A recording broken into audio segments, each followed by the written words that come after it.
The image of the medieval stonemason is often painted in solemn strokes, a pious artist gazing up at a soaring cathedral, guided by a flash of divine inspiration.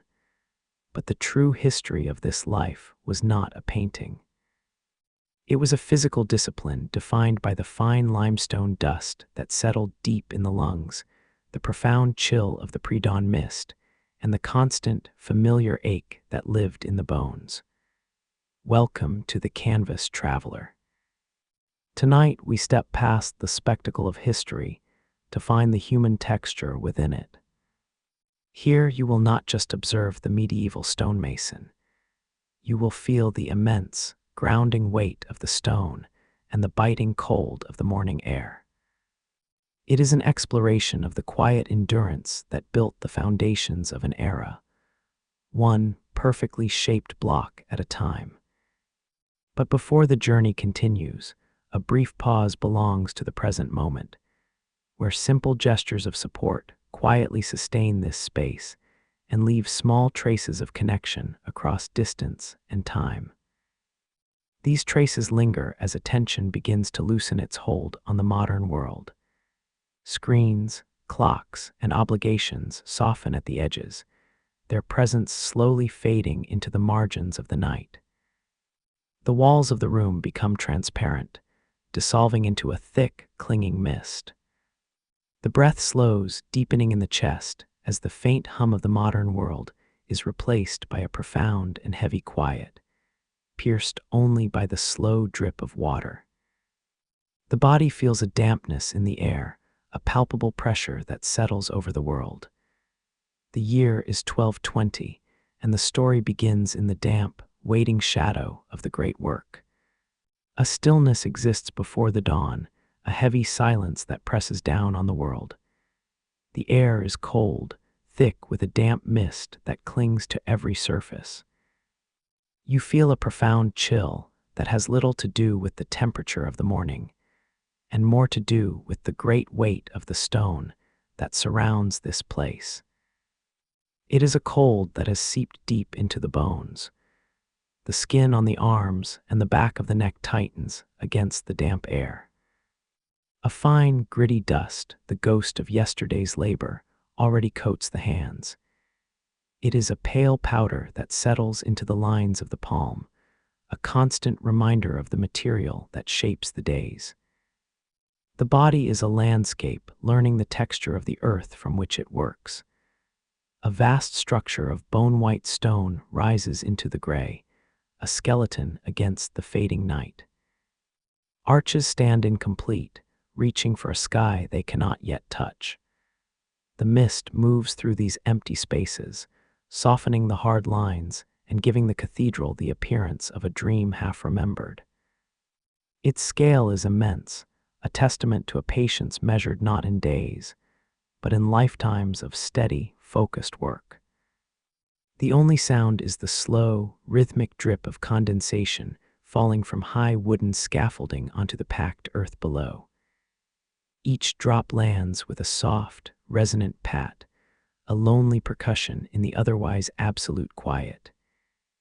The sound measures the passing of moments before the real work begins, a water clock counting down to the first strike of the mallet on steel. The air holds the clean, sharp scent of wet limestone, a mineral perfume that is the constant atmosphere of this place. Beneath it lies the smell of damp soil and the faint, metallic tang of iron tools left to the night air. These are the foundational scents of the work, more familiar than the smell of bread or the scent of rain on a distant field.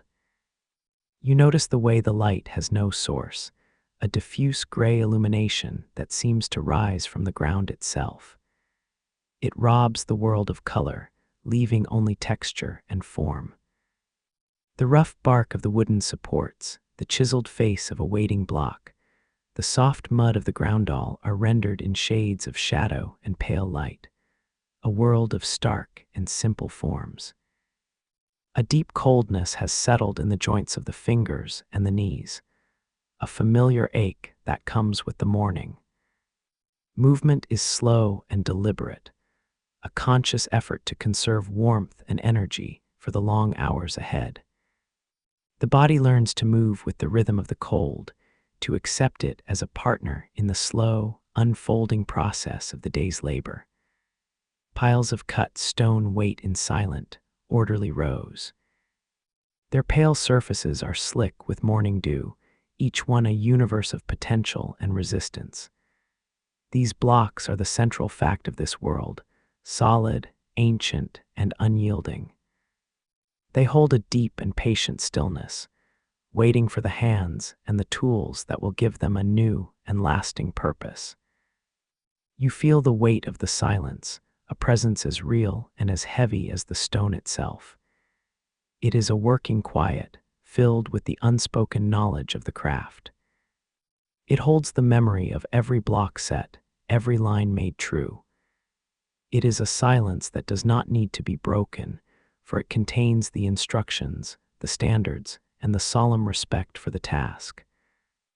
In the east, the darkness begins to thin, shifting from black to a deep, bruised indigo. It is not yet light, but a silent promise of the light to come.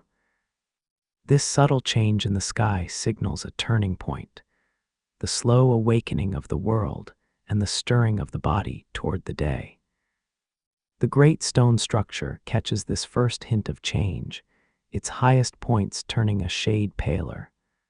The focus narrows to the ground underfoot. It is a mixture of mud, stone chips, and pale dust, a terrain shaped by the work itself. Each step is taken with care, the worn leather of the boots finding purchase on the uneven surface. The ground is a record of the labor, a floor of forgotten fragments and the remnants of past effort, a foundation built of its own dust. The tools lie nearby, shrouded in damp cloths. Even unseen, their presence is felt. The dense weight of the iron mallet, the keen edge of the steel chisel, the precise angles of the wooden square. They are extensions of the hand, silent partners in the conversation with the stone. A deep familiarity exists with them, a knowledge of their balance, weight, and character that requires no thought. The arrival of the sun is slow, a gradual washing of color over the eastern horizon. Light touches the highest points of the scaffolding first, then spills down the unfinished walls, turning the damp, gray stone to a pale gold. This is the silent signal. The slow, individual movements of the morning coalesce into the single, unified purpose of the workday, a rhythm that begins without a spoken command. The first task is one of pure mechanics and weight. A rough, uncut block of limestone is chosen from the quarry pile. A heavy iron bar is wedged beneath one edge, and the muscles of the back and legs are used to lever the great stone upward. Small wooden rollers are placed underneath. The block is moved not with brute force, but with a patient, calculated shifting of its immense weight. The stone is guided to the banker, a low, solid workbench built of heavy timbers. Here it is settled with care, chalked into place with small wooden wedges until it rests without movement. The surface is uneven, a miniature landscape of ridges and valleys. You notice the deep silence of the stone, the feeling of a dense, compressed history held within its pale mass before the first mark is made. The work begins not with a delicate touch, but with a powerful one. A heavy iron chisel, called a pitcher, is set against a high corner. The wooden mallet strikes its head with a solid, resonant impact. The goal is not yet precision, but reduction. Large, irregular flakes of stone are split away, falling to the ground with a sharp clatter that echoes in the quiet air of the morning. With every strike of the mallet, a cloud of fine, white dust bursts into the air. It is the unavoidable ghost of the work, a constant presence that hangs in the light. It settles like a pale snow on the shoulders, the hair, and the folded cloth of the tunic. It is the very substance of the stone, released from its solid form and given a new, freer life in the atmosphere. This limestone dust becomes the texture of the world. It coats the surface of the water in the drinking bucket and grits between the teeth. You feel its dryness on the tongue and in the back of the throat. It is breathed in, a part of the very air that sustains the body. The dust is not an enemy. It is a fundamental condition of the labor, an accepted consequence of transforming the earth. The rhythm settles into a steady, hypnotic pattern. The mallet rises, pauses at its apex, and falls. The chisel bites, the stone yields, the dust flies. The sound is a constant, a solid and woody report that marks the time. The body becomes an instrument of this rhythm, the arms and shoulders moving in a cycle of repeated motion that has been perfected over countless hours and endless days. At intervals, the work must pause. The keen edge of the iron chisel becomes blunt from its argument with the stone. It is taken to a whetstone, where water is dripped onto the abrasive surface. The steel is drawn across the stone in long, careful strokes, first on one side, then the other. The sound is a soft, abrasive whisper, the sound of a tool being restored to its purpose. When the sun is highest in the sky, the rhythm breaks for a short time. A piece of dark bread and a slice of hard cheese are unwrapped from a simple cloth. Before eating, the hands must be brushed clean, though a faint grittiness always remains. A thin film of stone dust coats the surface of the food, a taste as familiar and as necessary as the bread itself. The afternoon wears on, the shadows stretching out from the base of the cathedral walls. The body moves with an economy of effort born of long practice. The mind is quiet, focused only on the next strike, the line being followed, the feel of the tool's vibration through the bones of the hand and arm. It is a state of deep and focused awareness, a conversation held only with stone and steel. As the light begins to fade, the pace of the work slows. The final blows for the day are struck with the same care as the first. There is no rush to finish, only a steady continuation of the established rhythm, until the light is no longer sufficient for the fine control the work demands.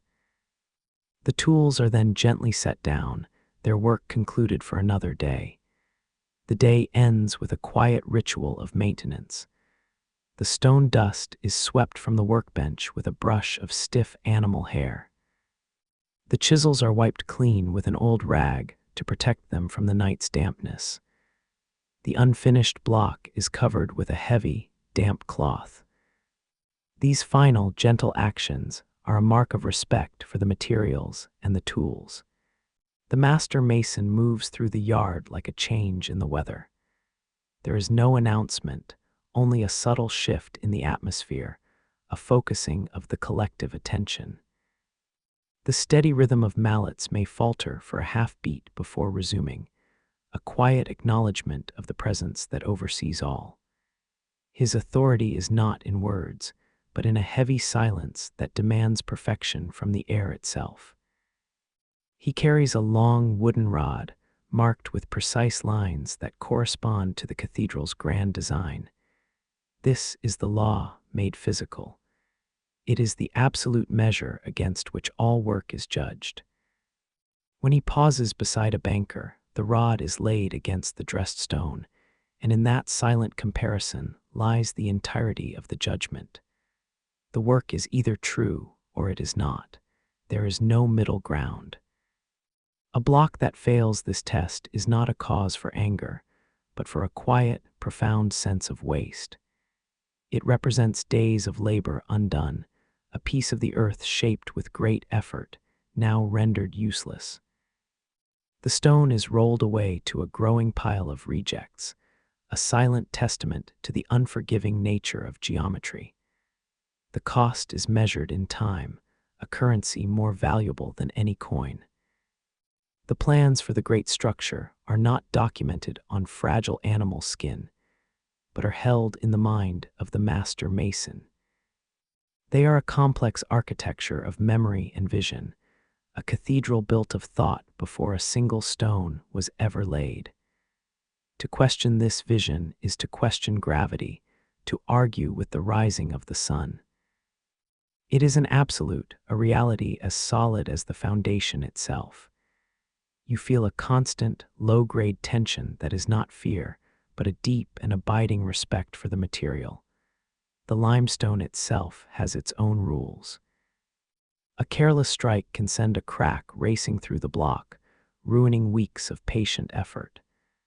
The stone demands a focused mind and a steady hand. It is a partnership, but the stone is the senior partner, its ancient integrity the ultimate authority. The sun dictates the length of the working day. Its rising is the signal to begin, its setting the signal to cease. There are no clocks, only the slow, relentless passage of light across the sky, tracing shadows that lengthen and shorten on the ground.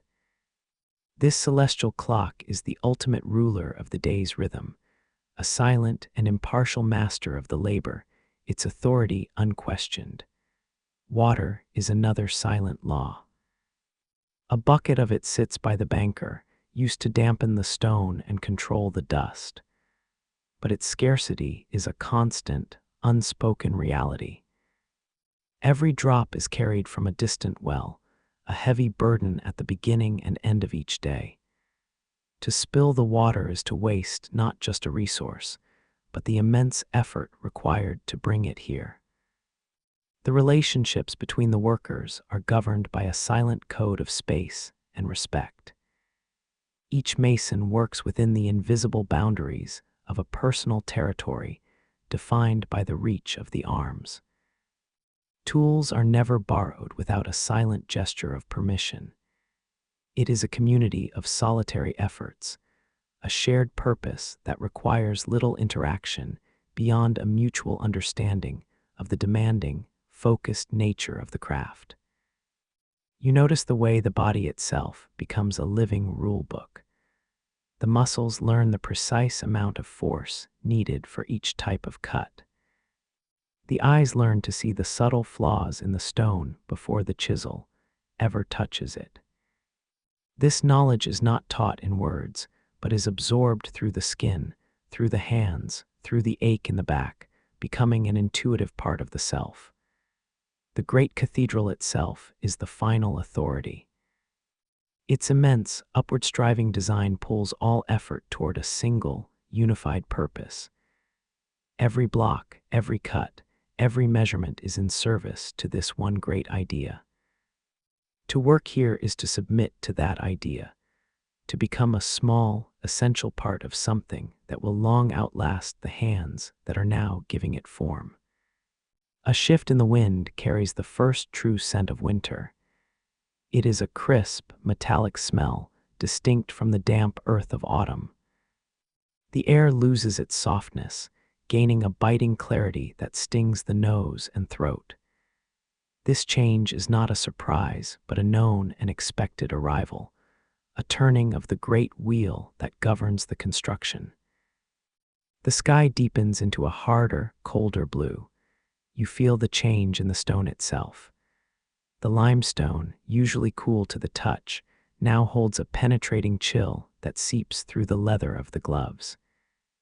The material seems to tighten, its grain becoming denser and more brittle under the dropping temperature. The relationship with the medium shifts. It demands a gentler, more calculated strike to prevent the cold-hardened rock from shattering under the force of the iron. A thin layer of white frost coats the upper timbers of the scaffolding. It traces the grain of the wood in delicate, crystalline patterns, catching the pale morning light. This visual marker serves as a silent calendar. It announces that the season for laying wet mortar is drawing to a close. The walls can rise no further until the warmth returns, lest the binding lime freeze before it cures.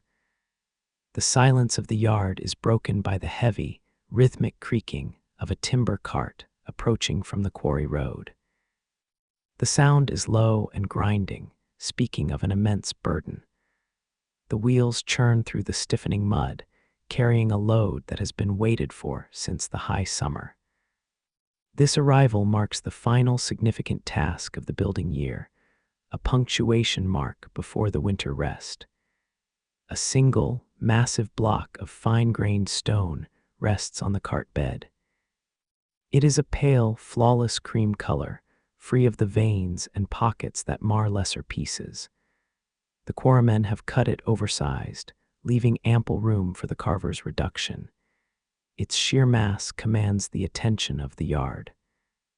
It sits heavy and expectant, a rough potential waiting for the specific logic of the chisel. The master mason circles the cart, a hand resting on the rough surface of the arrival. There are no words exchanged with the driver, only a slow nod of acceptance. A piece of charcoal is produced, and a single, complex symbol is drawn upon the face of the stone. This mark assigns the block not to the general wall, but to a position of structural necessity, the arch. You notice the gravity that settles over the workspace. This is not a block to be hidden within the thickness of a wall. It is destined for the public gaze, a defining element of the western portal. The responsibility is clear and unspoken. The work must be flawless, for this stone will bear the weight of the structure and the eyes of generations to come. The other tasks of the yard seem to recede into the background. The repair of the boundary wall, the dressing of common paving stones, these fade in importance. The focus narrows down to this single, challenging object. The deadline is not set by a human voice, but by the deepening frost. The work must be finished and set before the deep winter locks the land in ice. A space is cleared in the center of the banker shed. The floor is swept clean of the debris from lesser projects. The best wooden rollers are brought forward, their surfaces smooth and free of grit. The preparation is a ritual of respect, a clearing of the stage for the performance of the craft. The environment is ordered to remove any distraction from the task at hand. The transition is internal. The mind shifts from the repetitive endurance of the daily wall building to a state of heightened, singular focus. The breathing slows. The stance widens. The body prepares itself for a different kind of labor, one that requires not just strength, but an absolute, unwavering precision. The season has turned, and the final, defining test of the year has arrived. The path leads away from the open sky and toward the long, low structure of the workshop. It is a building of rough-hewn timber and thatched reed, sitting low against the earth like a dormant animal. The wind, which bites at the exposed skin in the open yard, loses its force here, broken by the solid wood walls. This is the boundary between the general labor of the site and the specific, quiet focus of the craft. Stepping across the threshold is a physical transition. The vastness of the cathedral site, with its towering cranes and deep foundations, is left behind. In its place is a contained, intimate gloom. The air inside is still and carries a distinct scent. A dry, mineral tang of limestone dust mixed with the metallic smell of tempered steel and the faint, sweet odor of old timber. It is a scent that signals the beginning of the work. You feel the immediate dampening of sound. The chaotic noise of the carts and the distant shouting of the laborers are cut off, reduced to a dull, rhythmic hum that barely penetrates the walls. The silence here is different. It is not empty, but dense with expectation. It is a protective layer, wrapping around the space and insulating the mind from the distractions of the wider world. A heavy leather apron hangs from a wooden peg, stiff with cold and coated in a fine layer of white powder. It is taken down with both hands. The leather is thick, scarred by stray chisel strikes, and polished smooth in places by constant friction. The straps are pulled around the waist and tied at the back. The knot is pulled tight, a physical binding of the body to the task ahead. The weight of the apron settles against the chest and thighs. It is a familiar pressure, a second skin that offers armor against the stone. This simple garment transforms the silhouette, removing the individuality of the wearer and replacing it with the uniform of the trade. The body is no longer just a vessel for life. It has become a dedicated instrument of the craft, protected and prepared for the friction of the day. The specific workspace, known as the banker, waits in the semi-darkness. It is a sturdy bench of oak, its surface battered and uneven from years of heavy loads. A layer of stone chips covers the ground around it, a crunchy carpet that shifts under the boots. You notice the way the boots settle into this debris, finding a stable stance that has been taken 1,000 times before. The feet know this position by heart. On the bench, a bundle wrapped in oil-soaked linen waits. The cloth is unfolded slowly, revealing the tools of the trade arranged in precise order. The metal is cold to the touch, holding the chill of the night. There is the heavy iron mallet with its smooth, round head, and the array of chisels, each with a different profile, some pointed for rough work, others flat and broad for smoothing. The hands are rubbed together to generate heat, driving the stiffness from the knuckles. The fingers flex, testing the grip. They are calloused and hard, shaped by the handle of the mallet and the cold steel of the chisel. There is a moment of inspection, checking the skin for cuts or tenderness that might affect the work. The hands must be ready to transmit force with absolute control. Light filters into the shed through high, thin openings in the walls. It cuts through the dusty air in solid beams, illuminating the floating particles of limestone. These beams of light act as spotlights, focusing attention on the waiting stone while leaving the rest of the shed in shadow. The visual field tightens. The corners of the room, the roof above, and the other benches fade into the periphery. The outside world has now fully receded. There is no weather, no season, no time of day within these walls. There is only the stone block resting on the timber bench and the tools waiting to shape it. The mind clears, shedding the concerns of the morning. A singular focus takes hold, a quiet intensity that centers entirely on the rough gray surface that sits waiting for the first touch of the steel. The air inside the banker shed is thick with the weight of accumulated knowledge. It is a different substance from the thin, open air of the yard. You feel it as a pressure, a density that calms the breath and slows the heart. The space is a container for a silent, generational conversation about the nature of stone, a dialogue recorded not in words, but in the very dust that coats every surface. The dominant scent is the clean, mineral smell of limestone, but it is layered with other, older aromas. The earthen floor gives off a cool, damp scent. The heavy timber beams of the roof exude the faint, resinous smell of aged wood. And underneath it all is the sharp, metallic tang of tool oil, a scent that speaks of maintenance, care, and the preservation of good iron. Along one wall, wooden templates from previous, completed works hang like ghosts. There are the sweeping curves of archways, the intricate patterns for small window headings, and the precise angles for cornerstones. They are dark with age, their edges worn smooth by the hands of masons long gone. They are a silent library of forms, a physical record of the cathedral's slow, patient growth, a tradition made tangible. The master mason is present in this space, a still point of profound quiet in the corner.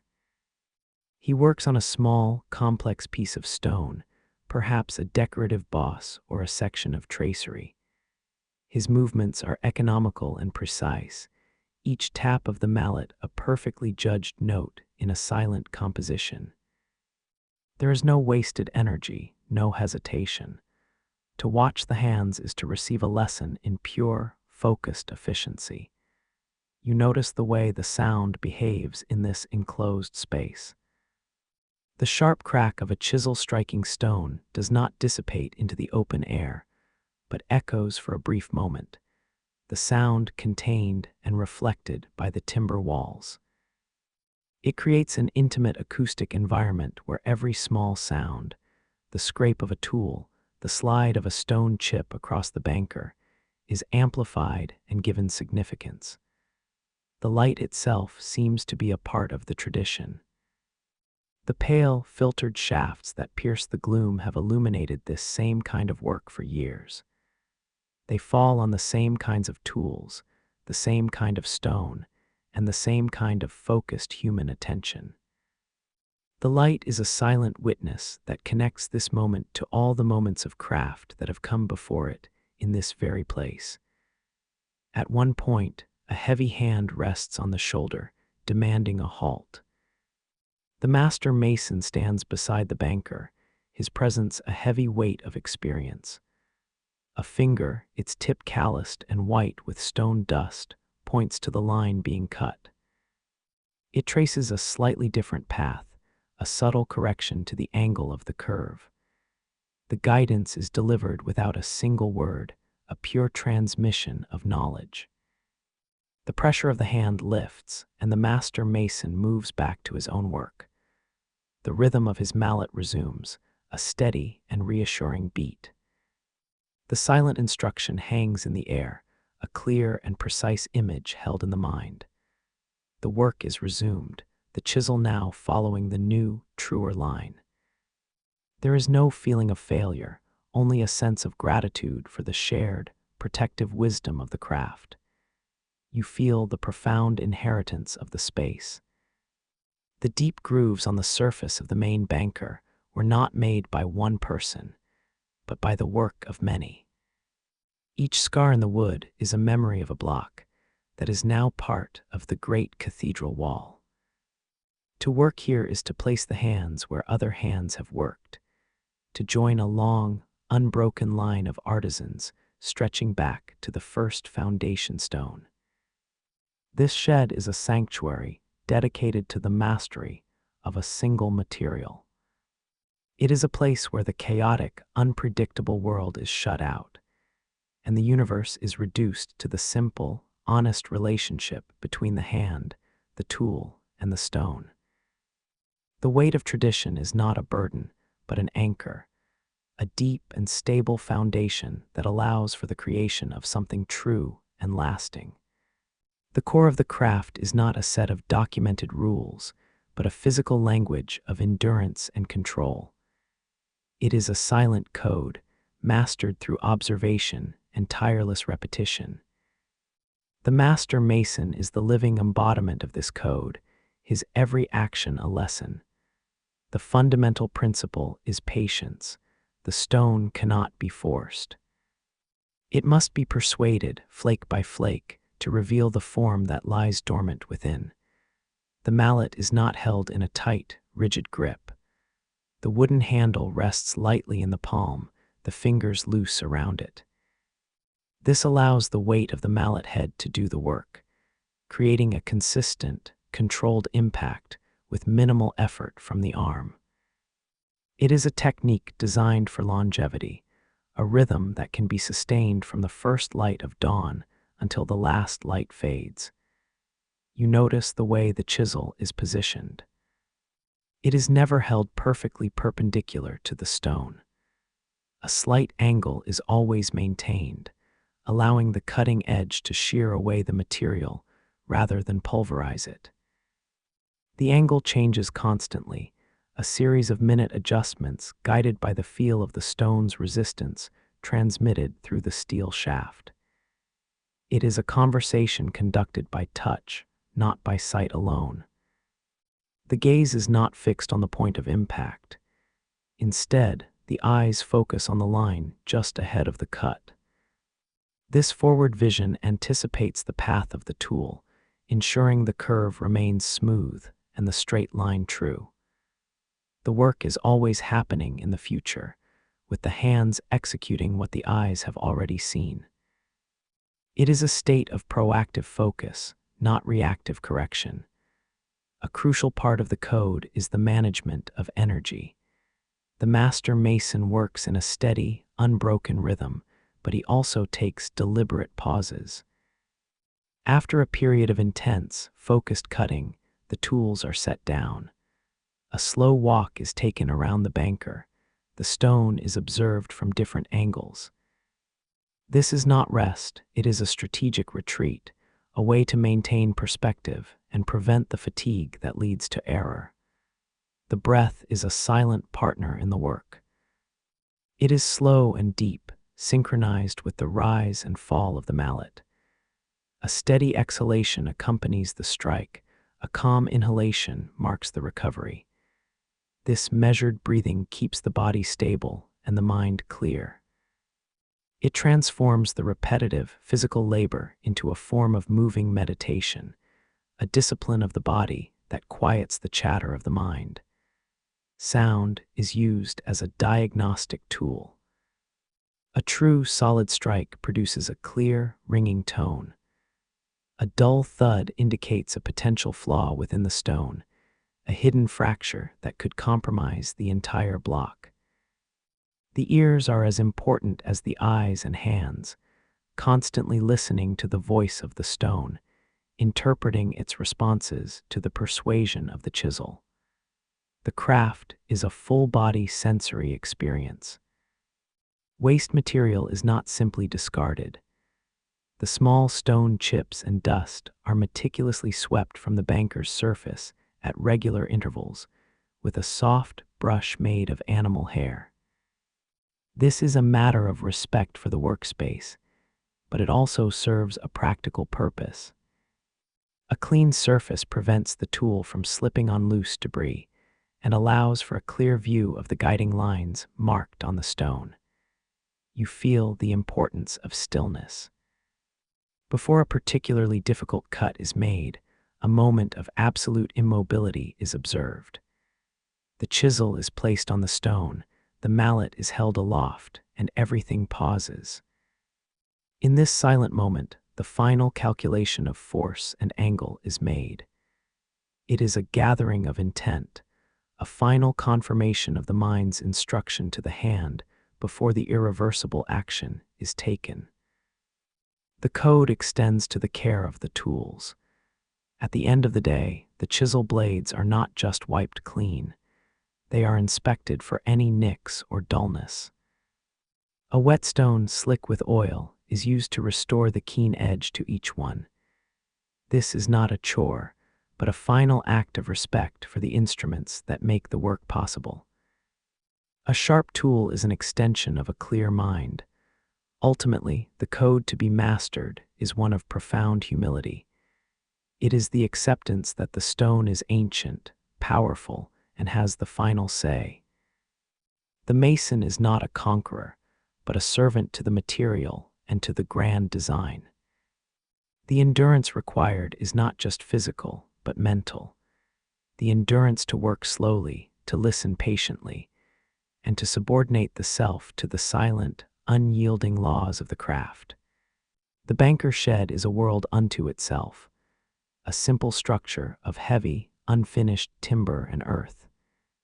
The walls are made of thick wooden planks, the gaps between them chinked with a mixture of mud and dried moss to keep out the worst of the wind. The roof is a steep pitch of wooden shingles, dark with age and stained by rain. It is a space built for purpose, not for comfort. Light is a carefully rationed element here. It enters through a single, large opening at the far end, facing north to provide a consistent, shadowless illumination throughout the day. This opening is covered not with glass, but with a large wooden shutter that can be adjusted to control the flow of light. Smaller slits high up under the eaves allow thin, pale beams to cut through the upper gloom. The floor is not planked, but is made of hard-packed earth, worn smooth and dense by the passage of feet and the weight of stone. It is cool underfoot and always slightly damp. Over the years, it has become saturated with a fine white dust, giving it a pale, almost ghostly appearance. The ground itself seems to be made of the residue of the work it supports. You feel the way the shed serves as a sanctuary. Within these four walls, the unpredictable world is held at bay. The howling of the wind is muted to a low moan. The searing sun and the drenching rain cannot penetrate. The space is a bubble of controlled stillness, a refuge where the only thing that matters is the focused, meditative work of shaping stone. It is a place of profound calm, yet this sanctuary is also a cage. The view of the outside world is restricted to the slivers of sky visible through the high openings or the controlled frame of the main window. The great, soaring structure of the cathedral, the very reason for this labor, is mostly invisible from within. The world shrinks to the dimensions of the timber walls, a voluntary confinement in the service of the craft. The interior is dominated by the massive workbenches, the bankers. They are not elegant pieces of furniture, but brutal, functional constructions of thick oak beams, their legs sunk deep into the earthen floor for stability. Their surfaces are a geography of work, covered in a network of cuts, gouges, and the dark stains of oil. Each mark is a memory of a past struggle with the stone. Tools hang from wooden pegs driven into the walls. There are saws with long, serrated blades, heavy iron squares for checking angles, and mallets of every size, their wooden heads scarred and rounded from use. They form a dark, metallic tapestry against the pale wood of the walls, a silent arsenal of creative potential. Their presence gives the space a feeling of readiness, of purpose waiting to be enacted. There is no heat source within the shed. The only warmth is that generated by the labor of the body itself. In the cold months, the chill is a constant, biting presence that seeps in from the earthen floor and the thin walls. The breath fogs in the air. The fingers grow numb. The work itself becomes the only fire, the steady rhythm of the mallet, the only source of inner warmth. This enclosed world has its own unique climate. The air is always cool and carries the perpetual scent of damp earth and limestone dust. It is a fine, gritty powder that coats every surface, a pale sediment that settles on the shoulders and in the hair. To be in this space is to breathe in the very substance of the work, to live within a cloud of its making. The tools rest upon the banker like dormant organs of a single, complex creature. They are not merely objects to be picked up and put down, but essential continuations of the physical form. Over years of constant use, the boundary between the living flesh of the hand and the inert material of the instrument has blurred. The hand knows the tool not by sight, but by a deep, tactile memory that resides in the muscles and the nerves. The heavy wooden mallet is the heart of the rhythm. Its handle is made of dense apple wood, turned smooth and dark by the oils of the skin. There is a specific depression in the wood where the thumb rests, a groove worn into the grain over countless hours of labor. This depression guides the grip into the exact same position every time, ensuring that the strike is always true, always consistent. The head of the mallet is a cylinder of seasoned beech, chosen for its ability to absorb shock. The striking face is not flat, but slightly concave, worn down by the millions of impacts against the steel chisel. This wear pattern is a record of force delivered, a physical history of the work. The wood has compressed and hardened over time, becoming almost as dense as the stone it seeks to shape. When the mallet is lifted, it does not feel like a dead weight. The balance point sits perfectly at the base of the handle, making the tool feel weightless at the top of the arc and heavy only at the moment of impact. Gravity does the work, the arm simply guides the fall. You feel the vibration of the strike travel up the arm, not as a jar, but as a dull, satisfying thud that resonates in the shoulder. Beside the mallet lies the cold iron chisel. In the morning air, the metal is biting to the touch, a shock that wakes the nerves of the fingertips. The shaft is octagonal, 8 flat sides that allow for a secure grip, even when the hands are slick with sweat or dust. The iron is pitted and dark, stained by the oxidation of the damp air, possessing a smell of old blood and wet earth.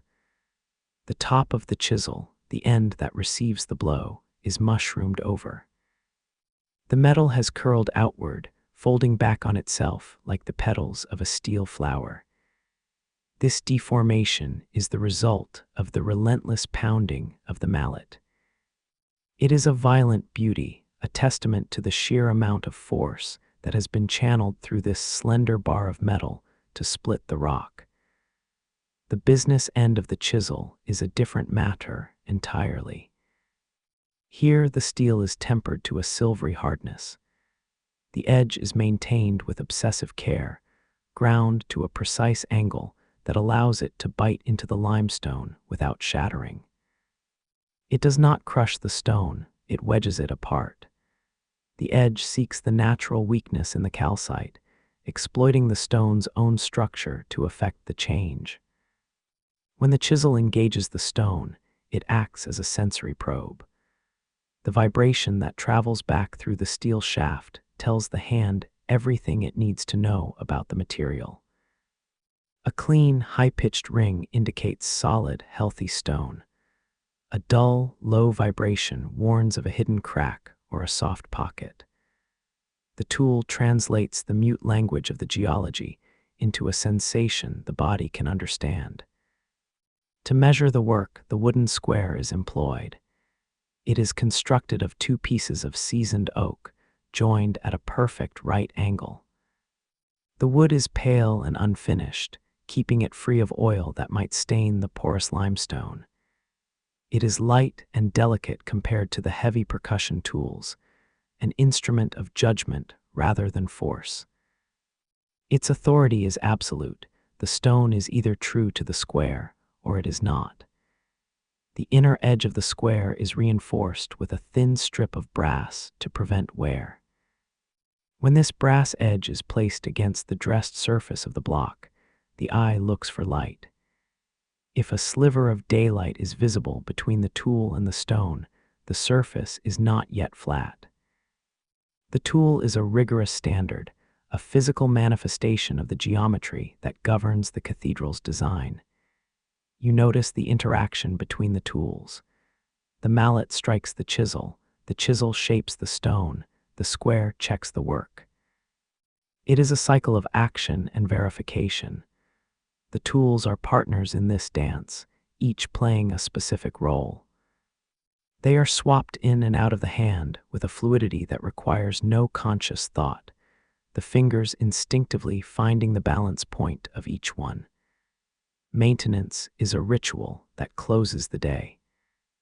The iron tools are wiped down with a rag soaked in flax oil to ward off the rust. The wooden handles are inspected for splinters. The edges are touched up on a whetstone, the rhythmic sound of steel on grit filling the quiet shed. This care ensures that the tools remain ready, their potential energy preserved for the next sunrise. Ultimately, these objects are more than simple implements. They are the means by which the will is imposed upon the world. Without them, the hand is soft and powerless against the rock. With them, the body becomes capable of altering the earth itself. They are the bridge between the fragile human thought and the enduring reality of the stone, the hard, physical extensions of the mason's intent. The rhythm of the work has shifted from a broad, seasonal pulse to a focused, daily cadence. The long, slow labor of hauling and rough shaping blocks in the open yard has been replaced by a more intense, contained precision within the shed. The day is no longer measured by the vast movement of the sun across the sky, but by the slow, incremental progress of a single, intricate line on a single piece of stone. The morning no longer begins with the strain of ropes and levers. Instead, it starts with the quiet ritual of preparation inside the shed. The washing of the hands, the tying of the leather apron, the careful arrangement of the fine tools. It is a more contemplative beginning, a gathering of focus rather than a gathering of force. The large muscles of the back and legs are at rest. The small, precise muscles of the hand and wrist are engaged. The soundscape has changed dramatically. The loud, chaotic chorus of Mallet striking stone in the open air has been replaced by the solitary, rhythmic tapping within the enclosed space. The sound is sharper, more intimate. It is possible now to hear the subtle variations in the tone of each strike, to listen to the specific voice of the particular block being worked on. The world has grown quieter and more detailed. Sustenance is taken in the middle of the day, a brief but essential pause. The meal is simple, a thick wedge of coarse bread, an onion, and a small piece of salted fish wrapped in a cloth. The bread is dense and heavy, its crust hard and satisfying to break. The sharp, pungent bite of the raw onion cuts through the lingering taste of limestone dust, a brief, clean fire on the tongue. The fish is dry and intensely salty, a concentration of flavor that demands to be eaten slowly, piece by piece. Water is sipped from a clay jug, cool and tasting faintly of the earth it was stored in. The food is not a pleasure, but a fuel, a necessary ballast against the energy expended. It is consumed with the same deliberate focus as the work itself, a ritual of replenishment. You notice the way the body has adapted to the new demands. The deep ache in the lower back from heavy lifting has subsided, replaced by a focused tension in the shoulders and the neck from leaning over the banker. The calluses on the palms have thickened, but new ones are forming on the fingertips from the constant pressure and vibration of the chisel. The body is a living record of the work. The afternoon is a long, unbroken stretch of deep concentration. The light from the north-facing window slowly softens as the day wears on, and the interior of the shed fills with a cool, gray illumination.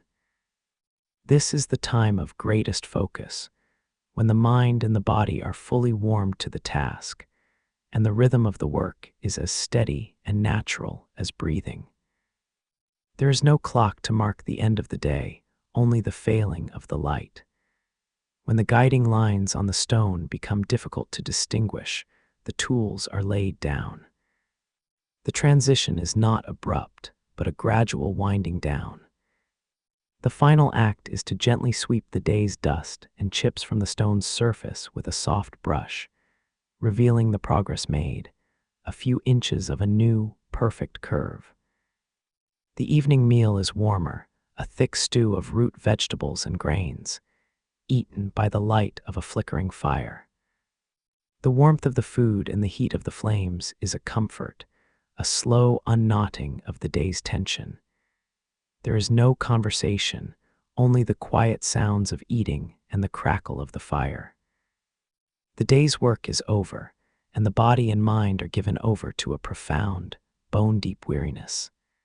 Before the fine, decorative cutting can begin, the stone must be made ready. This is a process as crucial as the shaping itself, a slow and methodical preparation that cannot be hurried. The block, already squared in the outer yard, must now be brought to a state of absolute perfection, its surface a flawless canvas for the intricate tracery of the great window. The raw is being transformed into the ready. The first step is to establish a truly flat reference surface. A winding stick, a perfectly straight length of dark, aged walnut, is placed at one end of the block. A second identical stick is placed at the far end. The eye is lowered to the level of the wood, sighting across the top edges of the two sticks. Any twist or warp in the stone is revealed by a misalignment, a flaw invisible to a casual glance. The process of correction is slow and patient. A wide-bladed chisel is used, not to chop, but to shave the stone. Thin, translucent flakes are lifted from the high spots, the chisel held almost parallel to the surface. The sound is not the sharp crack of splitting, but a soft, abrasive hiss, like sand being dragged across slate. The work continues until the tops of the winding sticks are in perfect, parallel alignment. Once the first surface is declared true, it becomes the foundation for all other measurements. The heavy iron square is placed against this perfected face, its long arm extending down the side of the block. A sharp piece of charcoal is drawn along the brass edge of the square, leaving a thin, dark line. This is the mark of geometric certainty, the first stroke of the design being imposed upon the raw material. The wooden template for the window tracery, a delicate curve of oak, is now brought to the stone. It is laid upon the prepared surface, its shape a stark, organic line against the pale, flat plane of the limestone. You feel the profound contrast between the natural, flowing curve of the template and the rigid, man-made geometry of the block. The two must be reconciled into a single, harmonious form. The outline of the template is carefully traced onto the stone with the same sharp piece of charcoal. The hand moves slowly, keeping the charcoal pressed firmly against the edge of the wood. The line it leaves is dark and precise, a fragile guide for the powerful, irreversible work of the chisel.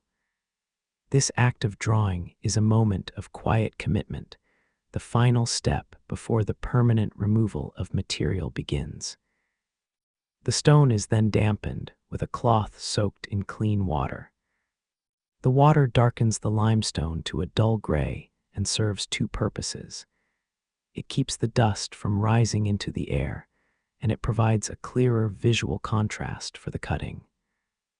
The dark charcoal line stands out sharply against the wet surface, a clear and unambiguous path for the tool to follow in the work ahead. You notice the tools for this finer work are different. The chisels are smaller, with narrower, more delicate blades. The mallet is lighter, its head made of a softer wood to deliver a more controlled, less concussive blow. These are instruments of nuance and precision, designed not for the removal of mass, but for the creation of a single, perfect, flowing line in a field of unforgiving stone. The final preparation is internal. A moment is taken in complete stillness. The eyes trace the charcoal line, committing its exact curve to memory. The hands feel the weight and balance of the chosen chisel and mallet. The breath is slowed, the mind cleared of all distractions. The outside world ceases to exist. There is only the hand, the tool, the line, and the stone, waiting in a state of profound and ready silence. A profound silence descends upon the workspace, a quiet so deep it feels like a physical weight. The shuffling of feet ceases. The faint sounds of the distant yard, the creak of a cart, the call of a crow fade into irrelevance. The atmosphere inside the shed thickens, condensing around the single block of limestone. The air itself seems to hold its breath, waiting for the release of the energy that has gathered here. The stance is adjusted one final time. The boots shift slightly on the packed earth floor, finding the perfect anchor points. The weight of the body is distributed evenly, a solid foundation built to absorb the coming hours of repetition. The knees bend slightly, unlocking the joints to allow for a fluid transfer of force. The body becomes a stable platform, grounded and ready, a quiet echo of the stone's own solidity. The left hand settles around the shaft of the chisel. The fingers curl around the octagonal steel, finding the familiar, comfortable grip. It is not a stranglehold, but a firm assurance. The skin registers the cold temperature of the metal, a sharp contrast to the warmth of the shed. The thumb is tucked safely away, a disciplined habit ingrained deep in the muscle memory to protect it from a wayward strike. The right hand lifts the mallet, testing the balance. The smooth applewood handle slides slightly against the palm before settling into the groove worn by years of use. The head of the mallet hovers in the air, a suspended weight full of potential energy. It is held loosely, the wrist flexible, ready to act as a hinge. The arm is not tense, but charged with a quiet, waiting power.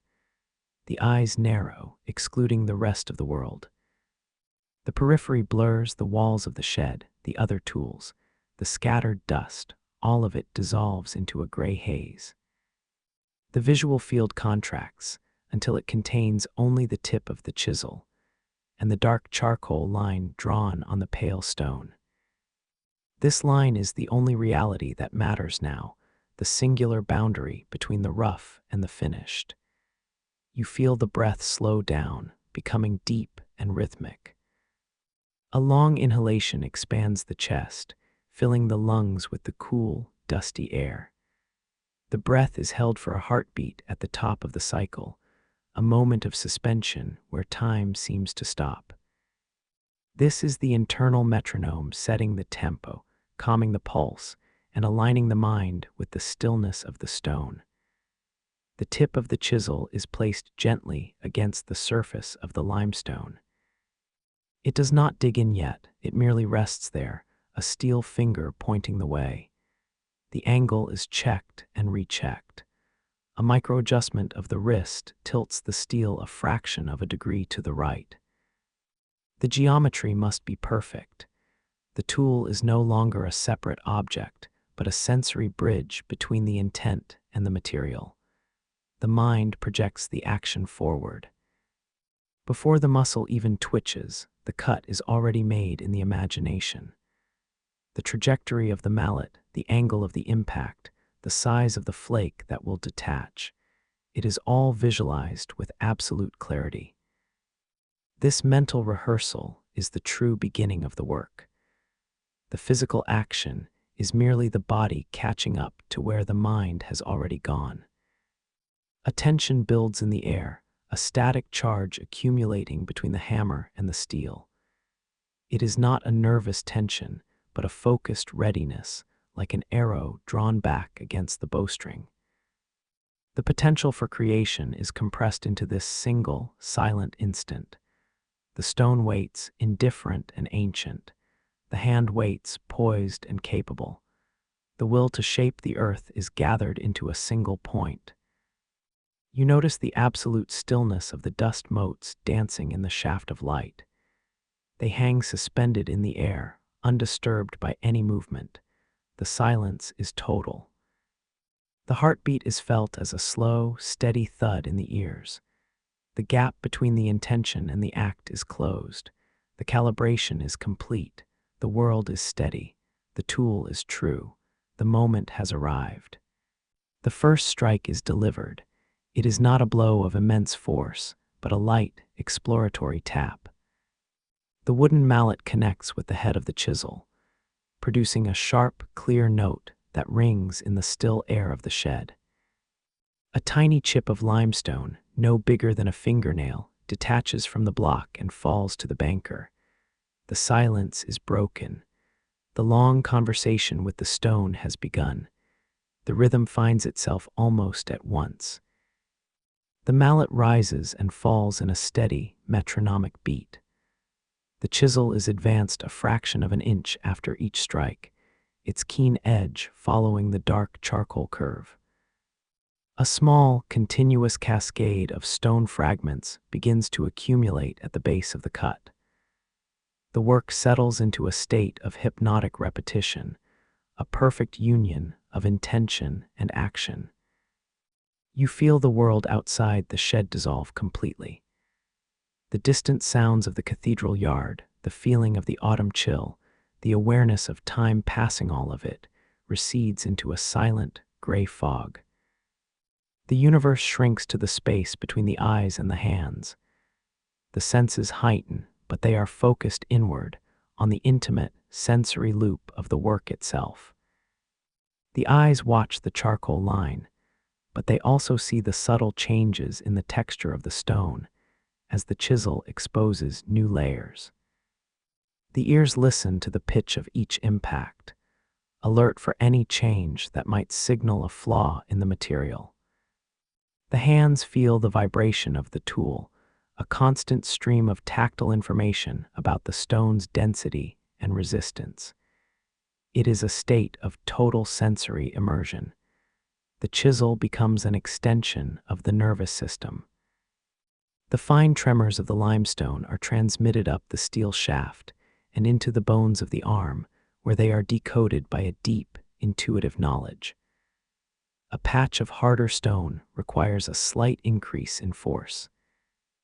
A softer section demands a lighter touch. The adjustments are made without conscious thought, the body responding fluidly to the language of the material. The mind empties of everything but the task. There is no thought of the finished window, no concern for the judgment of the master mason, no memory of the morning's chill. There is only this cut, this moment, this single, perfect curve being coaxed from the block. The self seems to disappear, replaced by a pure, focused awareness that is both the observer and the actor in this quiet drama. A fine, pale dust begins to rise from the cut, a ghostly mist that hangs in the still air around the banker. It settles on the back of the hands, a soft, velvety coating that absorbs the sweat. The clean, mineral scent of freshly broken limestone fills the nostrils, a dry and ancient perfume. This dust is the physical evidence of the transformation, the solid being turned into a fine, floating powder. The body moves with an unconscious efficiency. The shoulders remain relaxed, the back straight. The energy for the strike comes not from the arm, but from the controlled rotation of the torso, a subtle shifting of weight that can be sustained for hours without fatigue. Every movement is pared down to its most essential form, a perfect economy of motion refined by thousands of repetitions, a dance of pure function. The work now approaches the most delicate part of the curve, the tightest point of the arc where the stone is most vulnerable. A fault line, invisible to the eye, could run through this section. Too much force, even a single misjudged strike, could cause the entire corner of the block to shear away, destroying a week's worth of meticulous labor in a single, heart-stopping instant. The rhythm pauses. A deep, slow breath is taken. The air is drawn in, filling the lungs completely, and then released in a long, controlled exhalation. This act is a conscious reset, a deliberate calming of the nervous system. The mallet is set down on the banker with a soft, wooden clink. The hands are unclenched and then reclenched, restoring circulation to the fingers. The body prepares for a new level of precision. The chisel is changed. The broader tool used for the rougher work is replaced with a much finer instrument, a narrow, almost needle-pointed blade of tempered steel. This tool is not for removing mass, but for incising a line, for gently persuading the stone to separate along a precise path. Its weight is slight, its balance delicate. It feels like a surgeon's instrument in the hand. The grip on the new chisel is different. It is not held with the full hand, but is delicately pinched between the thumb and the first two fingers. The shaft rests lightly against the knuckle, a point of stability. This grip allows for infinitesimal adjustments of angle and pressure, a level of control that would be impossible with a heavier, more forceful hold. The hand becomes a sensitive caliper, not a hammer. The mallet is lifted again, but its position in the hand is shifted. The grip is choked up, closer to the head, shortening the arc of the swing and reducing the potential for momentum. The strikes will no longer come from the arm and shoulder, but from a subtle, controlled flick of the wrist. The force will be metered out not in pounds, but in ounces.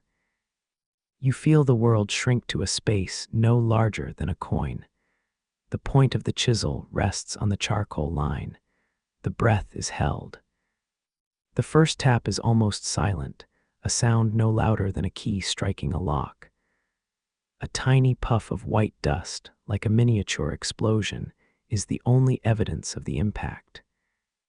The steel advances by less than the width of a hair. The process is repeated, a patient and deliberate sequence of microactions. Tap, a puff of dust. Tap, a grain of limestone detaches. The eye is no longer watching the line, but is focused on the very tip of the steel, observing the way the stone yields, the way the tiny fissure forms just ahead of the blade. It is a negotiation with the atomic bonds of the calcite crystal itself. The pressure is constant, but infinitesimally light. The chisel is not driven into the stone, but is guided along the surface, its sharp edge scoring a shallow channel. This channel becomes the path of least resistance, a preemptive suggestion to the stone of the direction in which it should break. It is a work of persuasion, not of brute force. The hand is listening to the stone, feeling for the moment it is ready to yield. With the delicate curve successfully navigated, a subtle shift occurs in the atmosphere of the shed. The intense, razor-sharp focus begins to soften at the edges. The acute tension that held the muscles rigid for the critical action starts to release its grip. It is not a sudden collapse, but a slow, gentle deflation, like a sail loosing the wind after a storm has passed. The danger is over. The tools are set down upon the banker with a quiet, deliberate finality. The light mallet and the fine-pointed chisel are placed side by side, their work on this crucial passage now complete. The hands are then placed flat on the cool, solid surface of the stone, away from the newly cut line. The connection is no longer one of action, but of stillness, a silent communion with the now cooperative material. You feel a warmth spreading through the muscles of the shoulders and the upper back, a pleasant, radiating heat that follows the release of tension. A deep cleansing breath is taken, the first full, unthinking breath in what seems like an hour. The air, thick with the scent of limestone dust, feels clean and restorative. The body's internal rhythm, for so long suppressed, begins to reassert itself. The sounds of the world slowly filter back into awareness. The first thing to return is the low, distant hum of the the rhythmic tapping of other mallets, the scrape of a shovel on stone. Then the closer sounds become apparent. The drip of water from the roof, the scuttling of a mouse in the thatch, the gentle sigh of the wind as it presses against the timber walls. The hyper-focused vision expands. The periphery returns. The gray walls of the shed, the dark shapes of the hanging templates, the motes of dust dancing in the shaft of lightall swim back into view. The world reassembles itself around the central point of the banker and the stone. The narrow, intense tunnel of concentration opens up into the familiar, comforting space of the workshop. A profound sense of quiet satisfaction settles in. It is not a boisterous joy, but a deep, calm feeling of rightness. The line is clean, The curve is true, the stone held, the skill was sufficient. There is a simple, profound peace in a difficult task successfully completed, a private victory known only to the self and the silent, unjudging stone. It is a feeling of balance restored, of order created from chaos. The body begins to register its own state. A dull ache in the knees from standing, a slight stiffness in the neck. The tips of the fingers tingle with the memory of the chisel's vibration. These are not discomforts, but the physical evidence of the work, the body's own record of the effort expended. They are familiar, almost comforting sensations, the honorable scars of a day's labor. The focus now is on the rest of the work, the long, less perilous sections of the design. But the pace is different. The intense, demanding pressure has passed. The remainder of the task can be completed with a more relaxed, steady rhythm. The worst of the test is over, and what remains is the patient, meditative work of completion, the slow and satisfying journey to the final form. The final tap of the mallet echoes and fades. A profound stillness settles once more within the shed, but this is a silence of completion, not of anticipation. The work is done. The stone block, once a rough, anonymous piece of the earth, now bears the precise, flowing lines of the great window's tracery. It is no longer just a stone. It is an idea made manifest, a piece of geometry and light. A soft brush, its bristles made from the hair of a badger, is used to sweep away the last of the fine, white dust. The movement is slow and gentle, almost a caress. With each pass of the brush, the purity of the form is revealed. The sharp, clean edges of the cuts, the smooth, flowing surface of the curves. The dark charcoal guide lines have been completely effaced, replaced by the permanent reality of the sculpted form. The surface of the stone is a landscape of subtle textures. The main face, worked down to a perfect plane, has a soft, matte finish that seems to absorb the light. In contrast, the newly cut channels are stark and pale, their fresh surfaces catching the light with a brighter, crystalline sheen. The contrast between the old surface and the new creates a delicate, three-dimensional shadow play across the block. The master mason approaches. The sound of his slow, heavy footsteps on the earthen floor is the only sound in the shed. There is no sense of apprehension, only a quiet readiness for the final judgment. He comes to a stop beside the banker, his large frame casting a long shadow over the finished work. A heavy, expectant stillness settles over the space. His presence is the final, absolute standard. For a long moment, there is only looking. The eyes of the master trace every inch of the new line, following the curve from its gentle beginning to its sharp, decisive end. The gaze is intense, analytical, missing nothing. It is the look of a man who understands the language of stone and form more intimately than any spoken tongue. He is not looking for beauty, but for truth. The master mason then extends a hand, not the hand that holds the mallet, but the other, the one used for feeling. The fingers are thick and calloused, the nails permanently rimmed with a fine white dust. This hand, an instrument of profound tactile knowledge, is lowered slowly toward the stone. It hovers for a heartbeat just above the surface, as if taking the measure of the work's invisible heat. The fingertips make contact. They land with an almost imperceptible lightness at the start of the curve. The hand then begins to move, tracing the path of the chisel. The pads of the fingers slide along the smooth channel, feeling for any inconsistency, any slight bump or waver in the line that would betray a moment of hesitation or a lapse in control. It is an inspection conducted by the nerves themselves. You notice the complete absence of expression on the master's face. It is a mask of pure, neutral concentration.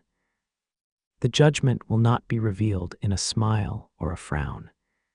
It will be communicated in a language far more subtle, a language of gesture and silence that is the currency of this place. The entire focus of the world is on that slow-moving hand. The hand completes its journey along the curve and comes to a rest in the center of the block. It sits there for a moment, palm down, a gesture of quiet possession. Then it lifts. There is no word spoken, no sound made.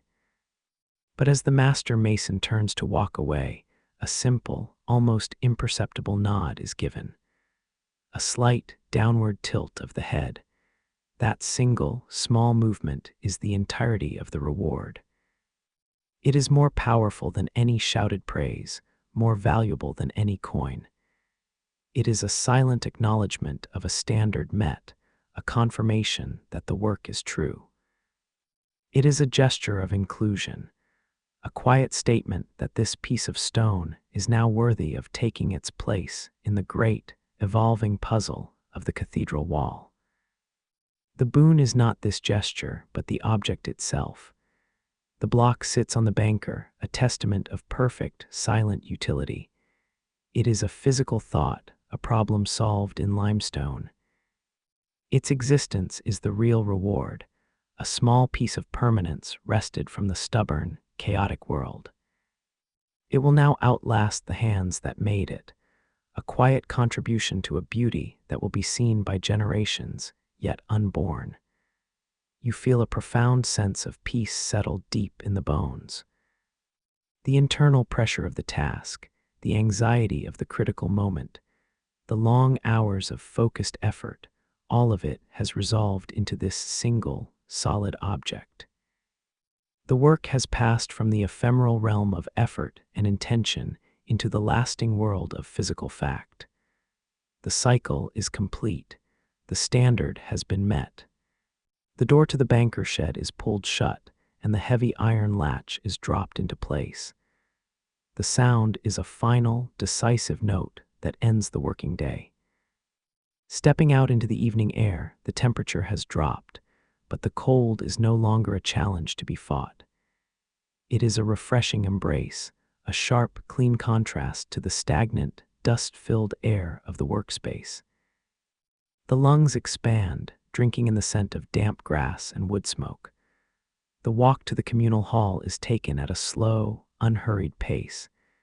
There is no destination to rush toward, no sunlight to chase. The legs feel heavy, a sensation that is not painful but grounding. It is the solid, earned fatigue of the body, a physical testament to the energy transferred into the stone.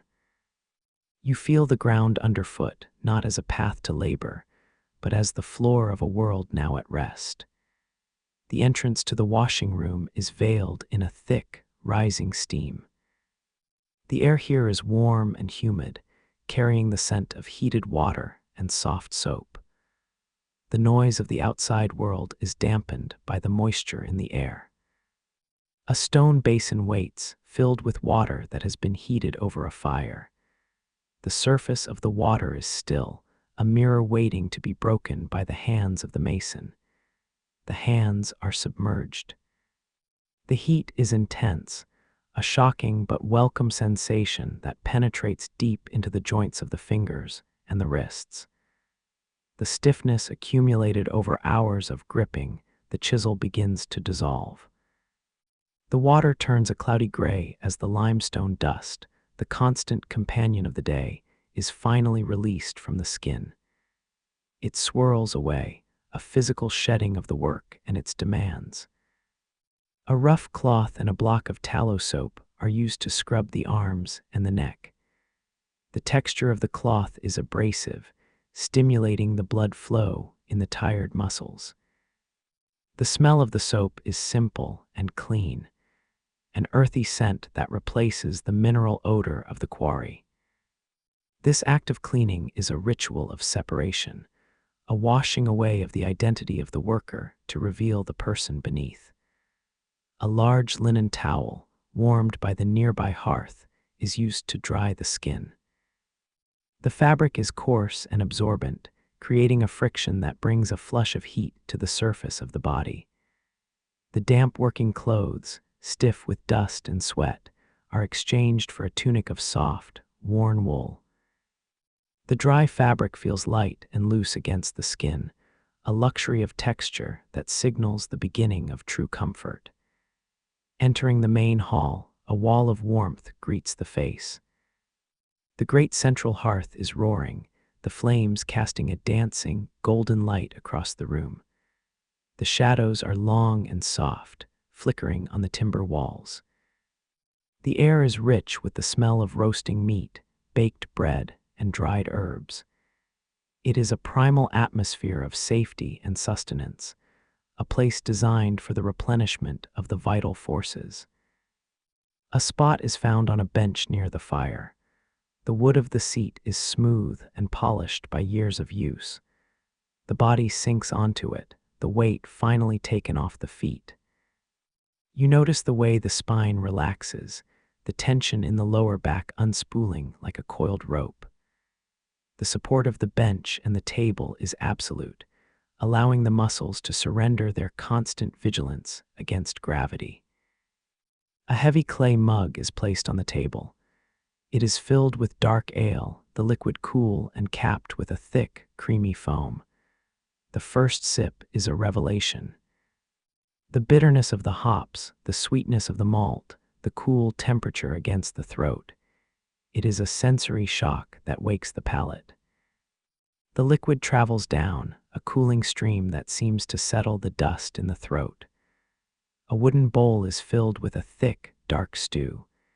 Chunks of tender meat and root vegetables swim in a rich, savory broth. Steam rises from the bowl, carrying the scent of thyme and onions. A spoon is lifted. The food is hot, salty, and deeply satisfying. It is eaten slowly, every mouthful a celebration of flavor and warmth. The hunger, ignored for hours, is met and silenced. The eyes are drawn to the fire in the center of the room. The flames are hypnotic, a constantly changing sculpture of light and heat. There is no geometry here, no straight lines or perfect curves to be judged. There is only the chaotic, fluid beauty of the fire. The mind, so long focused on the rigid discipline of the stone, is allowed to drift, following the sparks as they rise and vanish into the darkness above. A profound heaviness settles into the limbs. It is a comfortable weight, a blanket of relaxation that pins the body to the bench. The sounds of the room, the low murmur of voices, the clatter of spoons, the crackle of the logs blend into a soothing, rhythmic drone. The sharp edges of the day have been smoothed away. There is only the warmth, the fullness, and the deep, abiding peace of the release. Hardship in this world is not seen as an enemy to be conquered, but as a fundamental condition of existence, like the weather or the turning of the seasons. It is a constant, grinding pressure that shapes everything: the landscape, the bodies of the people, and the very structure of their thoughts. The prevailing philosophy is not one of seeking comfort, but of cultivating the strength to endure what is unavoidable. This philosophy is made visible in the architecture of the cathedral itself. The massive stone buttresses that support the high walls are a direct, physical response to the relentless downward pull of gravity. They do not defy the force, they accept it, channeling its immense pressure safely into the earth. The structure endures not by being light, but by being intelligently and profoundly heavy, by mastering the art of bearing a great load. The daily habits of the masons are a living embodiment of this endurance. The slow, deliberate pace of the work is not a sign of laziness, but a strategic conservation of energy. It is an understanding that the task is a marathon, not a sprint. The body must be protected, its resources husbanded for a lifetime of labor, not squandered in a single day of furious effort. Endurance is a form of practical wisdom. You notice it in the way tools are maintained. The constant sharpening of the chisels, the oiling of the iron to prevent rust, and the careful storage of the wooden mallets. These are not mere chores, they are acts of faith in the future. They are a recognition that the work will continue into the days to come, one after another in a steady procession. The tools must endure, just as the hands that wield them must endure. The food itself is a lesson in endurance. It is simple, dense, and built to provide energy that lasts. The coarse, dark bread, the salted meats, the thick vegetable stews, these are not foods of delicate pleasure, but of profound, lasting sustenance. They are designed to build a slow, steady fire in the belly that can last from sunrise to sunset, a bulwark against the gnawing emptiness of hunger and the deep, penetrating cold. The silence that pervades the work is another facet of this philosophy. Words are a form of energy, and they are not spent needlessly. Communication is achieved through gesture, through example, through a shared understanding of the task that has been built over years of working side by side. The quiet is not empty, it is full of a deep, collective focus, a shared endurance of the mind. You feel this philosophy in the acceptance of pain. The ache in the back, the sting of a cut, the burning of tired muscles, these are not seen as personal failings or injustices. They are simply the price the body pays for the privilege of shaping the world. The pain is acknowledged, accepted, and then folded into the rhythm of the work. It becomes a familiar, almost reassuring companion, a constant reminder of the effort being expended. This is a world without the illusion of control. The harvest can fail, the winter can be brutal, a sickness can sweep through the community without warning. The only rational response is to build things that last. A stone wall that can stand for 1,000 years is a declaration of defiance against the fleeting, fragile nature of life. It is an act of faith in continuity, a belief that something of value can and will endure. The social structure itself is built on this principle. Each mason is a link in a long, unbroken chain. The skills are passed down not through books, but through a slow, patient apprenticeship hand to hand, eye to eye. The individual is temporary, but the craft, the collective knowledge of how to build, is what endures. The ego is subordinate to the continuation of the tradition. The endurance is not grim or joyless. It is a source of a deep and quiet pride. There is a profound satisfaction in seeing a wall rise, stone by steady stone, knowing that it is built to withstand the ravages of time. It is the satisfaction of creating something solid in a world of uncertainty, of leaving a mark that will not be easily erased. It is the quiet, powerful joy of making a thing that lasts. Ultimately, the philosophy is one of connection to deep time. The stone itself is ancient, a piece of the earth's own history. To work with it is to participate in a process that is geological in its scope and pace. The human lifespan is a brief flicker against this immense backdrop. The goal is not personal glory, but to add one's own small, anonymous, but enduring contribution to a great work that transcends the individual. Time does not pass in years, but in the slow, relentless wearing down of surfaces. The passage of a lifetime is measured in the gradual thinning of a favorite chisel, the deepening of the groove in a mallet handle, and the slow, inexorable stiffening of the joints in the hand. The body, like the tools it wields, is a finite resource, its energy slowly spent against the unyielding resistance of the stone. The first sign of the change is subtle. It begins in the hands. The fingers, once so nimble and strong, begin to ache in the morning cold with a new and deeper persistence. They take longer to warm to their task, longer to find their familiar, supple grip on the shaft of the chisel. The fine, precise movements required for delicate work become a conscious effort rather than an unconscious instinct. The eyes, too, begin their slow retreat. The sharp, defining edge of a charcoal line on pale limestone becomes slightly less distinct. The subtle variations in the stone's texture are harder to discern in the low, flat light of the banker's shed. More time is spent leaning closer to the work, the body compensating for the slow, gentle fading of the world's clarity, a quiet narrowing of the visual field.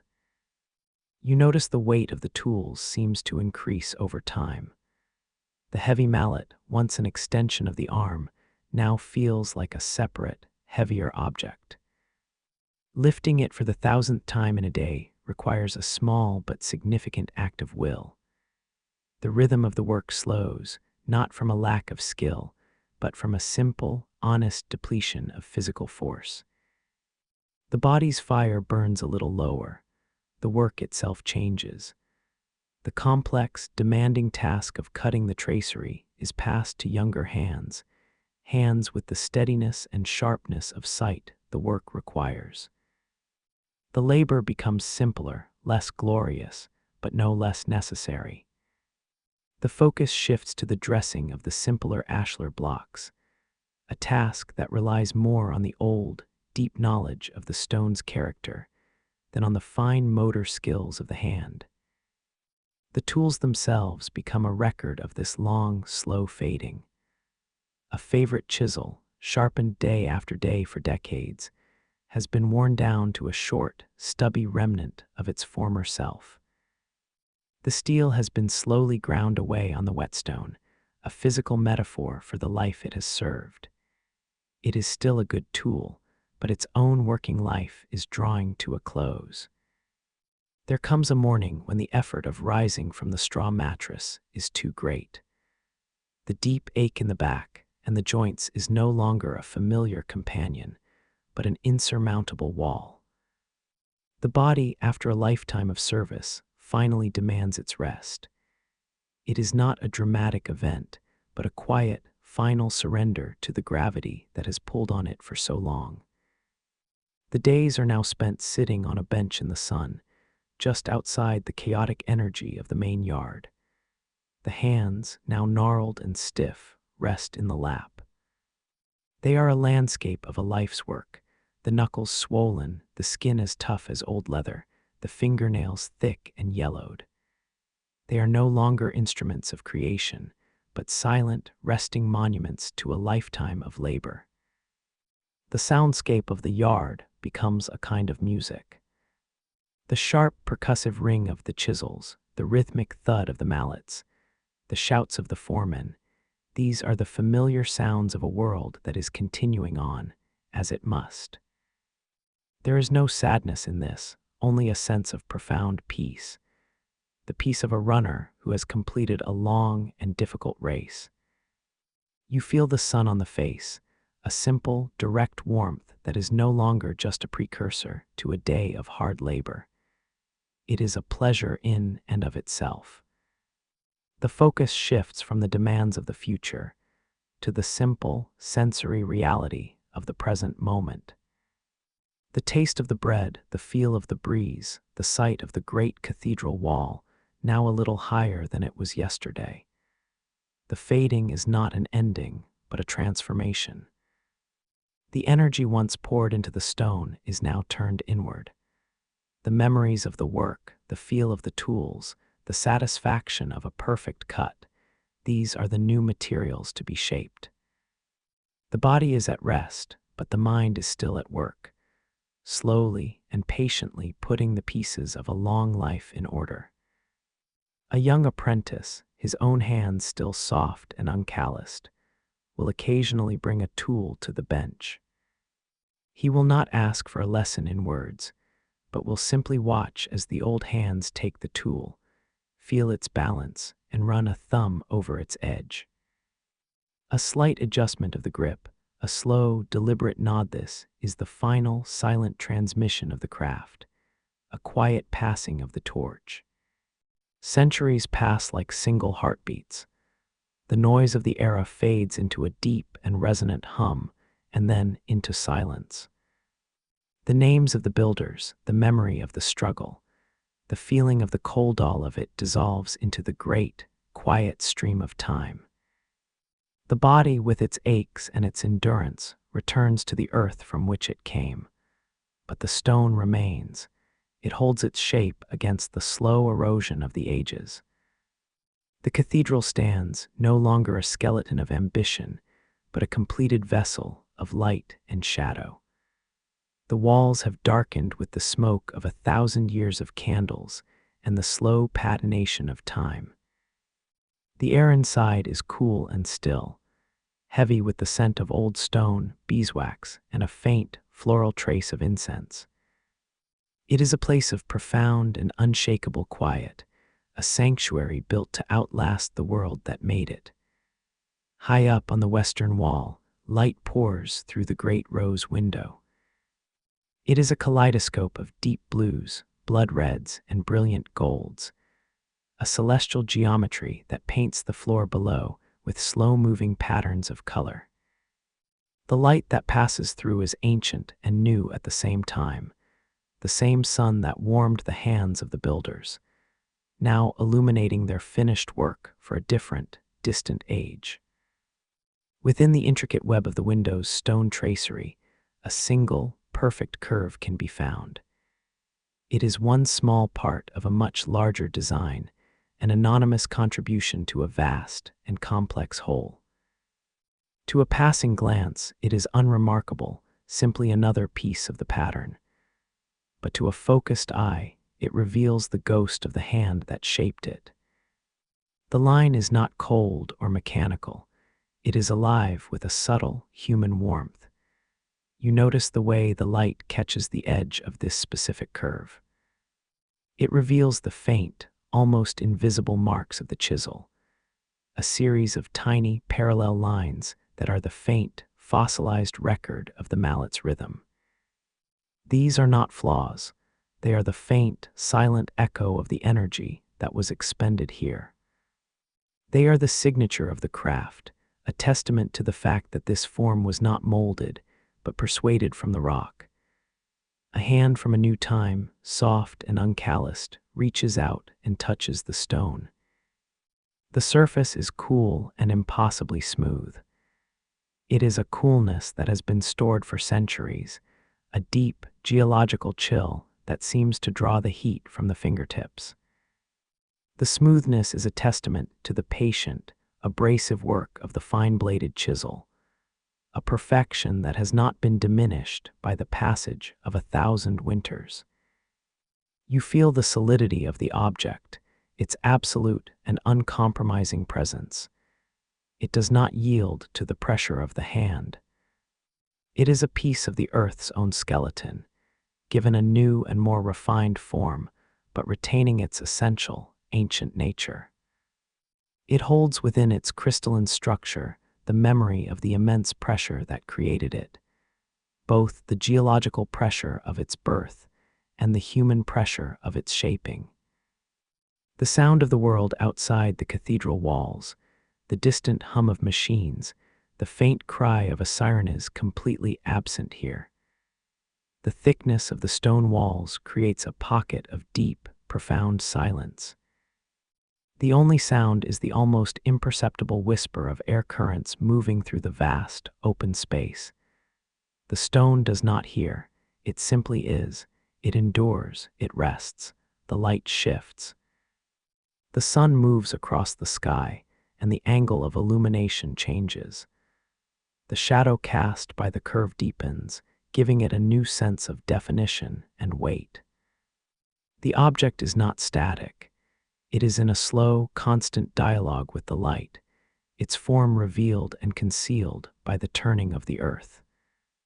It is a silent clock, marking the passage of moments with an unthinking, eternal patience. There is no memory of the hardship here. The cold, the fatigue, the fear of a mise-struck blow, All the ephemeral human anxieties have been burned away by time. All that remains is the result, the clean and perfect line. The labor has been purified, transformed from a painful, fleeting process into a beautiful, permanent fact. The energy of the struggle is trapped within the form, but it is now at peace. The stone asks for nothing. It does not require praise or analysis. It makes no demands on the observer. It is a complete and self-contained statement of its own existence. To be in its presence is to be in the presence of a quiet, profound certainty. It is a point of stillness in a world of constant, chaotic motion, a silent anchor in the turbulent stream of time. As the day ends, the light fades from the window. The colors on the floor disappear, and the cathedral is plunged into a deep and comforting darkness. The stone curve is no longer visible, but its presence is still felt, a solid, reassuring weight in the gloom. It is at home in the dark, safe from all harm, finished with its long journey. It waits in perfect silence for the return of the light. The noise of the era fades into a low hum. The struggle, the immense weight, and the long endurance all dissolve into the quiet, moving stream of time. The name of the stonemason may be lost, ground into the same dust as the bones, but the foundation that was laid remains. The stone still holds a memory of the sun. The silence returns to the great hall, heavier and deeper than it was before. The images of the past, of the stone and the dust, slowly recede. They fold back into the familiar shadows of the room, dissolving like mist. There is no more journey to be taken tonight, no more weight to be lifted. There is only the stillness of the present moment and the steady, rhythmic rise and fall of the breath. The story is finished, the night is safe, and the silence is now complete.